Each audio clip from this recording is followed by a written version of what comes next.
Hello बच्चों, कैसे हो आप सब। तो बच्चों, क्या आप भी बैलेंसिंग से बहुत परेशान हैं? तो इसमें आपको भी प्रॉब्लम आती है तो क्या आपके ही इसी में नंबर कटते हैं? मेरे भाई, आज से 101% नहीं कटेंगे, क्योंकि मैं 4 मेथड लेके आया हूं। ये नहीं है कि हम हर मेथड को हर इक्वेशन में यूज करेंगे।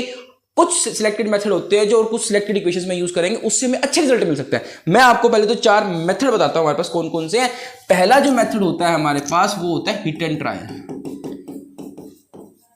अब इतना अच्छा मेथड है ना ये, अगर इसको कुछ पर्टिकुलर क्वेश्चंस में लगाया जाए तो उससे इसके 101% बड़े बेस्ट रिजल्ट आते हैं। आप विद इन सेकंड इक्वेशन को सोल्व कर सकते हैं। दूसरा होता है फ्रैक्शनल मेथड, और फ्रैक्शनल मेथड को भी इसी के साथ यूज किया जाता है। और तीसरा है हमारे पास एनसीईआरटी मेथड,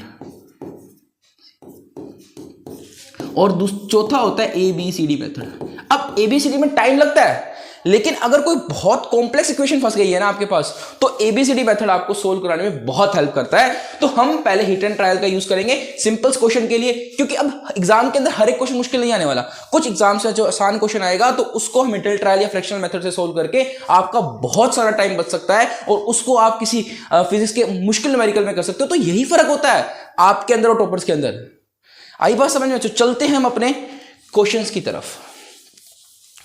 पहले मैं आपको हिट एंड ट्रायल कराऊंगा, और कहां पर हिट एंड ट्रायल लगाना है और कहां पर हमने एबीसीडी मेथड लगाना है उसके बारे में डिस्कस करेंगे अभी। अब अगर मैं बात करता हूं इसकी सेकंड वाले क्वेश्चन की, और अगर देखो फर्स्ट वाले क्वेश्चन की बात करें जहां पर सारे ही हमारे पास कंपाउंड फॉर्म के अंदर हैं, तो भैया इसके अंदर तो लगेगा एबीसीडी मेथड।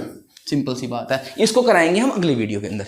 अभी मैं आपको हिट एंड ट्रायल और फ्रैक्शनल मेथड का जादू बताता हूं, जो आप एक एक सेकंड के अंदर क्वेश्चन को सोल्व करोगे। अगर मेरे पास क्वेश्चन आता है सेकंड वाला, जहां पर 1 या 2 एलिमेंट फॉर्म के अंदर हमारे पास कंपाउंड दे रखे हैं, वहां पर तो डेफिनेटली आपने हिट एंड ट्रायल लगाना है, क्योंकि यहां पर हिट एंड ट्रायल लगाना बहुत आसान होता है, क्योंकि इसकी नंबरिंग बदलने में कोई दिक्कत नहीं हो सकती। अभी करके देखते हैं इसको एक बार। K2O, अगर मैं यहां पर 2 लगा देता हूं तो ये बैलेंस हो गया। अब क्या करना है मुझे? बैलेंस करना है मुझे। हाँ, तो पहली बात तो मुझे इसको ही पहले, हाँ, अब इसके अंदर भी मैं आपको एक ट्विस्ट बता देता हूं। तो हमें पहले बड़े को बैलेंस करना है, छोटा तो 101% बैलेंस हो जाएगा भाई मेरे। अगर मुझे इसको बैलेंस करना है पहले, देखो ये मेरे पास थोड़ा बड़ा कंपाउंड है। बड़ा मतलब क्या है? इसके पास कंपाउंड है बेसिकली। बड़ा छोड़ो, हाँ, बड़ा है तो उसको करना ही करना है। बेसिकली पहले मुझे कंपाउंड को सोल्व करना है। अगर कंपाउंड सोल्व हो गया ना, अरे एलिमेंट में तो क्या है, मैं जितना मर्जी कुछ भी लगा दूं तो वो बैलेंस्ड है मेरे पास ऑलरेडी, उसकी तो कोई दिक्कत ही नहीं है। अब इसको बैलेंस करने के लिए मुझे यहां पर 3 लगाना पड़ेगा, ठीक है। अब ऑक्सीजन बैलेंस हो चुकी है मेरे पास, ऑक्सीजन बैलेंस हो गई है मेरे पास। पोटेशियम भी कितना हो गया है? 6 हो गया। यहां पर मैं 6 लगा सकता हूं, क्योंकि यहां पर मेरे पास इतनी फ्रीडम है, मैं कुछ भी लगा सकता हूं।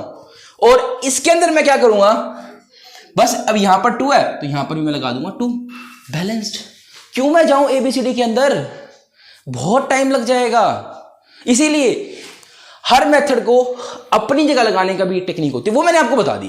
कहीं पर भी एलिमेंट अगर आपको दिखे, जैसे ये वाला, यहां पर भी क्या यूज करेंगे? Hit and trial method. बहुत सारे क्वेश्चन आएंगे आपके एग्जाम्स के अंदर जहां पे आपको हिट एंड ट्रायल से सोल्व करना पड़ेगा, नहीं लगा सकते एबीसीडी मेथड। तो अब इसके अंदर अगर देखा जाए हमारे पास, मैंने क्या कहता है, पहले हम कंपाउंड को सोल्व करेंगे, इसको या फिर इसको। अब बताइए किसको सोल्व करेंगे? इस चीज को सोल्व कर देते हैं पहले भैया। इसको सोल्व करते हैं तो क्या आएगा हमारे पास? NaNO3। चलो, इसमें बेसिकली हमारे पास 2,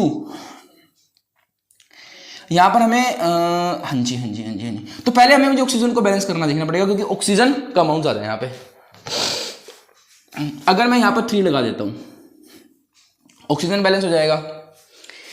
लेकिन हमारे पास, हाँ जी, अगर मैंने 3 लगाया, ऑक्सीजन बैलेंस हो गया हमारे पास। और हमारे को Na कोई बहुत बड़ी बात नहीं, Na को बैलेंस करना है। N2 और उसको बैलेंस करना है, तो Na यहां पर है। अब कौन सा रह गया मेरे पास? 6 हो गया, इसको 6 लगा देते हैं यहां पे, ठीक है। देखो यहां पर 6 सोडियम हो गया, और यहां पर कितना था मेरे पास? 6 हो गया, तो यहां पर 5 लगा देते हैं। और बताइए आप, क्योंकि यहां पर भी तो आ गया ना एक, यहां पर आ गया, और सोडियम भी बैलेंस हो गया, ऑक्सीजन भी बैलेंस हो गया। अब बात रहेगी नाइट्रोजन की। अब नाइट्रोजन को कैसे बैलेंस करेंगे? क्योंकि यहां पर एक Na है और यहां पर 2 है। अभी मैंने आपको तीसरा मेथड बताया था, ये दूसरा मेथड था। उसको अगर मैं हिट एंड ट्रायल के साथ मिक्स कर देता हूं तो आपके डेफिनेटली क्वेश्चन सोल्व होने शुरू हो जाएंगे। तो मैं यहां पर हाफ लगा देता हूं। कहोगे सर हम हाफ एग्जाम में कैसे लगाएंगे? और कभी कभी हो सकता है एग्जाम के अंदर हाफ से दे ही ना रखा हो, तो हम कुछ नहीं करेंगे भैया, इसको इससे मल्टीप्लाई कर देंगे बस। तो मेरे पास जो वैल्यू आ जाएगी 10 2 6 1। आप चेक कर सकते हैं, बताओ कितनी आसानी से होगा। लगे रहो एबीसीडी मेथड के अंदर, बहुत टाइम जाएगा, लेकिन मैं मना नहीं कर रहा एबीसीडी मेथड गलत है, लेकिन वो उस इक्वेशंस में काम होगा जहां पर हमारे को काम करना मुश्किल हो जाएगा। चलो भाई साहब करते हैं हम अपने नेक्स्ट क्वेश्चन की शुरुआत। अब इसकी बात करी जाए, बताओ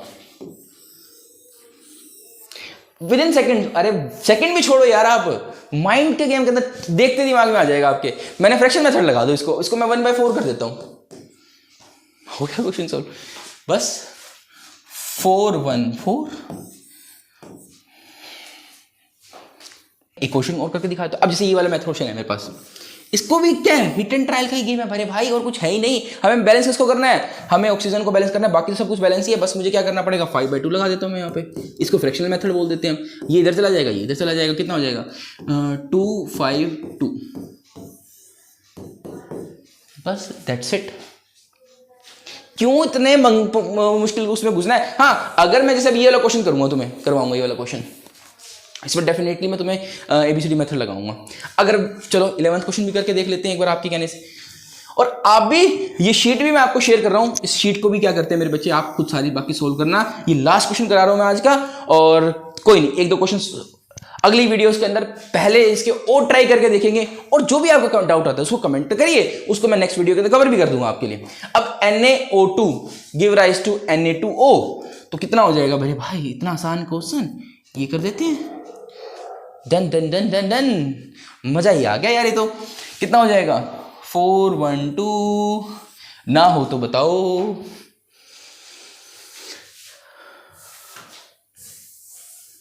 और बताइए आप, इसको कराना है, इसको करा के देख लेते हैं हम।